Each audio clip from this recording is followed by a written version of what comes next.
Paman, identitasku sudah terbongkar, kata Jo yang saat ini sedang duduk di kursi pemilik perusahaan.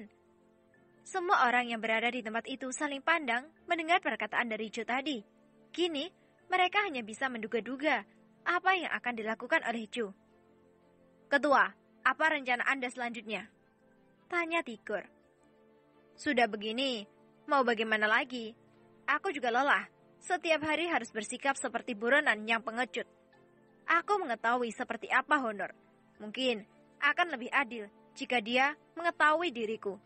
Aku lelah, harus menjadi bukan diriku sendiri. Hanya saja, awasi setiap pergerakan dari orang-orang yang sengaja ingin memata-matai diriku. Pangkas habis, agar tidak menyusahkan di kemudian hari. Baik Ketua, hanya saja, jika saya boleh tahu, siapa yang telah membocorkan identitas Anda? Apakah itu adalah Namora? Aku akan memotong lidahnya jika dia yang melakukan itu. Kata Tigor tidak senang atas kegagalan penyamaran Jo ini. Tidak perlu dibahas siapa penyebabnya. Sudah terjadi. Yang harus dilakukan adalah meningkatkan kewaspadaan dan menyusun rencana antisipasi jika mengharuskan bentrokan terjadi.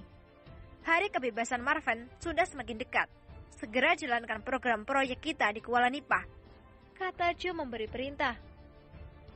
Kalau masalah itu, Anda tenang saja, Ketua.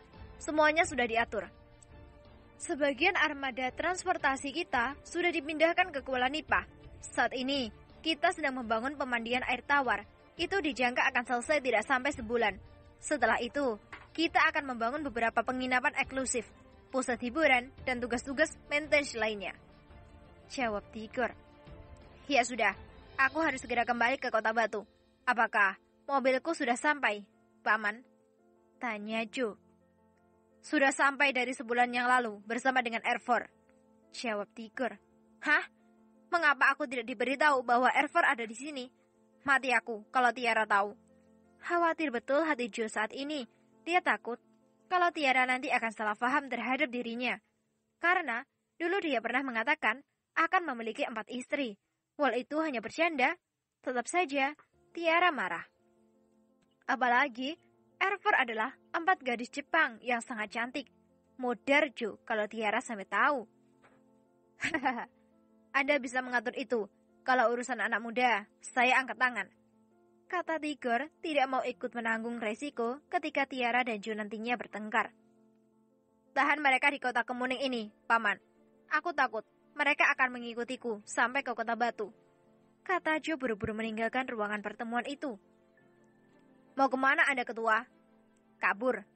Jawab Jo yang langsung ngacir. Tigor, Ameng, dan yang lainnya hanya bisa saling pandang dengan tingkah Jo ini. Baru saja tadi dia seperti orang yang sedang murung. Begitu mendengar mobil miliknya sudah sampai dan telah bisa digunakan, hilang sudah beban pikiran di hatinya. Para pengendara di jalan raya Kota Kemuning sampai ke Kota Batu mendadak gempar. Begitu mereka melihat satu unit mobil super sport Heichan Hypersport berwarna hitam metalik dengan mulus membelah jalan raya tersebut. Dalam hati, mereka bertanya-tanya, siapakah gerangan pemilik mobil super wah itu? Dengan kecepatan tinggi dan suara deru mesin yang gahar, mobil edisi terbatas tersebut terus saja melaju bebas hambatan. Di dalam, Jo yang mengenakan pakaian casual tampak sangat tenang mengemudikan kendaraan. Di sampingnya, Tiara juga terlihat sedikit lebih nyaman ketika melihat Jo seperti tanpa beban. Kau lapar sayang? Tanya Jo kepada gadis itu. Tiara hanya tersenyum saja sambil mengangguk. Jo membelokkan mobilnya ke arah sebuah restoran yang terdapat di kawasan yang dia lalui. Beberapa orang termasuk tukang jaga parkir membelalakkan matanya melihat mobil tersebut. Selama ini, mereka hanya melihat mobil tersebut di salah satu film action. Kini, mereka bisa melihatnya secara langsung. Dari dalam mobil, Jo pun keluar dan buru-buru mengitari mobil untuk membukakan pintu bagi Tiara. Melihat pemuda yang masih sangat belia dengan gaya urakan tersebut, sumpah mati mereka tidak percaya jika dialah pemilik kendaraan super mahal yang kini sedang menjadi pusat perhatian itu. Mungkin sudah menjadi tradisi, asalkan orang berada, pasti akan diutamakan. Begitulah dengan Jo saat ini. Bahkan, tidak tanggung-tanggung, pemilik restoran itu yang langsung turun tangan untuk melayani mereka berdua. Ini enak. Apa namanya ini? Tanya Jo kepada Tiara. Ini tuh namanya pepes telur bakar. Jawab Tiara sambil menambahkan pepes telur tersebut ke piring milik Jo. Kalau yang ini tuh namanya arsik mujair. Jawab gadis itu lagi dengan sabar. Apakah pedas? Tanya Jo. Jelas dia kapok makan pedas. Pernah dulu dia sampai mencret ketika makan pecel yang sangat pedas. Sampai-sampai dia harus berulang kali keluar masuk WC. Ini adalah masakan khas Batak. Mana ada yang tidak pedas? Kalau perutmu tidak tahan, jangan dimakan. Tapi kalau bandel, ya sudah. Di depan sana ada perkebunan kelapa sawit. Kalau kau sakit perut, kau bisa buang air di bawah pohon sawit itu. Kata Tiara sambil menutup mulutnya agar tawanya tidak terlihat. Ceboknya di mana? Tanya Jo serius. Aduh Jo, pikir saja sendiri. Kata Tiara merasa lelah. Terkadang Jo ini lugunya minta ampun juga. Ya sudah, berikan aku sedikit saja, daripada aku penasaran seperti apa rasanya. Ujar Jo sambil menyodorkan piringnya. Tiara pun mengambil sedikit makanan bernama arsik mujair tersebut dan meletakkannya di piring milik Jo. Lalu, tanpa banyak bicara lagi, mereka pun langsung menyantap makanan masing-masing. Kata Jo bersendawa. Dia merasa kekenyakan. Baru kali ini, dia makan makanan yang sederhana, tapi mewah di lidah. Ternyata, Indonesia itu sangat kaya. Kaya segala-galanya. Kata Jo tulus. Siapa bilang kami miskin? Kau lihat negeriku. Batang kayu saja dicampakkan begitu saja bisa tumbuh. Hanya saja, tinggal bagaimana orang-orang yang memiliki kekuasaan saja mengelolanya dengan benar dan jujur demi kesejahteraan rakyat. Ya, kau benar. Di mana-mana juga sama. Tidak perlu terlalu pintar. Asalkan bijaksana dan jujur. Kurang lebih seperti akulah. Aku tidak pintar, hanya saja tidak pula jujur. Kata Jo sambil tersenyum.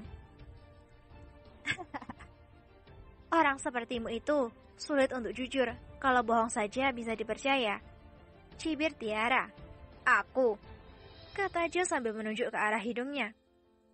Ya, awas kalau macam-macam sama aku. Kusunat kau. Biar jadi mualaf sekalian. Canda Tiara. Mualaf. Apakah Tengku Mahmud tidak pernah mengajarkan dirimu? Apa itu Islam? Tidak, kakak Tengku Mahmud hanya bertindak. Dia tidak pernah bercerita tentang agama. Hanya saja, dia pernah berkata kepadaku bahwa apapun itu, kita harus menghargainya. Bisa jadi benar menurut kita, tapi salah menurut orang. Dan benar kata orang, tapi salah dari sudut pandang kita.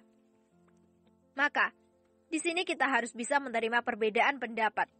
Kata Jo menjelaskan. Maha Guru Tengku Mahmud sangat toleran. Dia adalah orang lama, bergaul ke sana kemari, tidak mengherankan. Ada hal-hal yang sensitif yang tidak bisa untuk dipaksakan. Itu yang dikatakan oleh kakak Tengku Mahmud.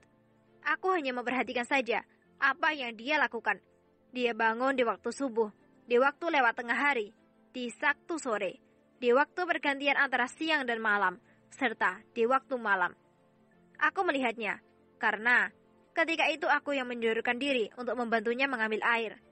Aku tidak bertanya, hanya melihat saja. Ujar Jo sambil mengenang segala perbuatan Tengku Mahmud. Tiba-tiba, aku merindukan kakak Tengku Mahmud. Kata Jo sendu. Ya, bukan hanya kau saja. Kami semua warga kampung Kuala Nipah juga merindukan. Semenjak dia pergi, kampung Kuala Nipah sudah tidak memiliki sesepuh lagi. Sudahlah. Ayo, selesaikan dulu makanmu. Kita harus segera berangkat ke Kota Batu. Nanti terlalu larut malam. Suruh Jo kepada Tiara. Mereka lalu menghabiskan makanan mereka sampai kandas. Setelah itu, mereka kembali melanjutkan perjalanan ke Kota Batu.